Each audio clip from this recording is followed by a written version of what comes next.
Someone somewhere long ago, with only a pair of hands and a bit of earth, bent down low and crafted the perfect bowl.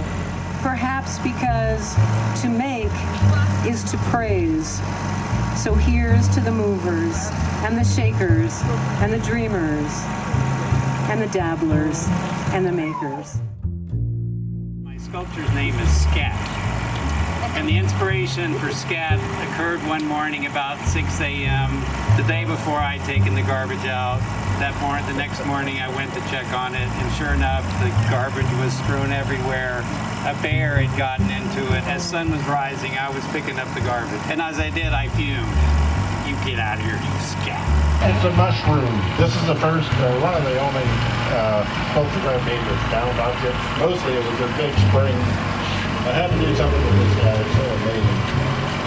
And these guys are micropile. So it's kind of interactive a little bit. Some local residents purchased one of his pieces, and the other one is blue pansies, of which Mike just loved Palisade and has donated that to the town, which has become a key sculpture for where do you turn? Well, at the intersection with the blue pansies.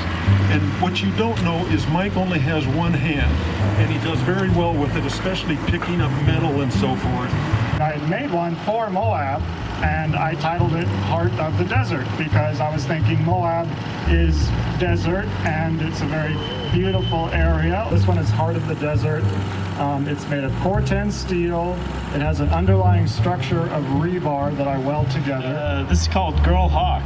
It was inspired by a time when I was sitting out in a field and my daughter was about 6 at the time, and she and her friends were running around in the field, and there's a bunch of red-tailed hawks flying above them. Depending on the direction you're looking at, you'll get either the profile of a little girl running or of a red-tailed hawk. Called The March Hare by Jacob Novinger out of Idaho.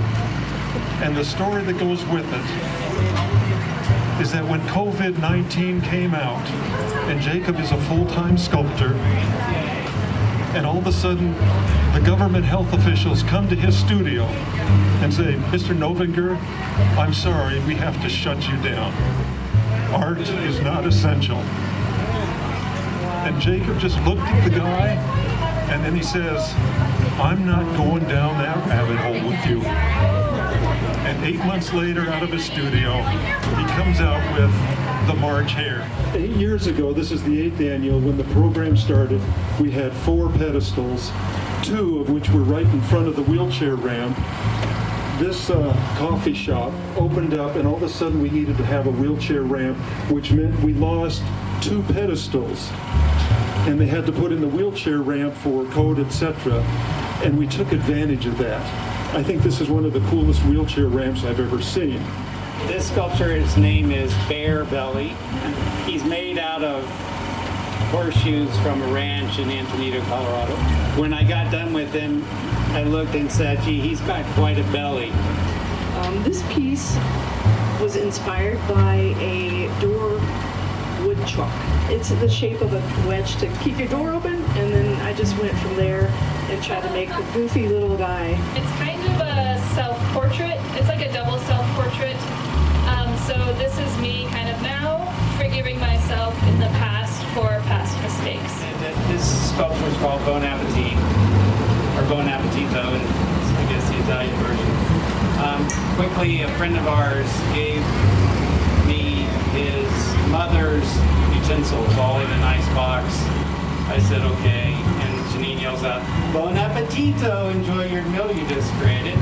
So I decided to make a bird out of the utensils. I usually just say a little bit about my dad, who started Art on the Corner in Grand Junction. I really appreciate all of you coming to this.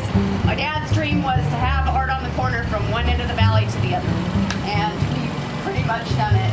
I do similar work to his, but much smaller usually, found objects, and I like to just use the welder to create the shapes and everything and sort of grind off.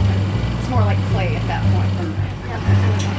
1, 2, 3. Happy birthday to you. Happy birthday to you.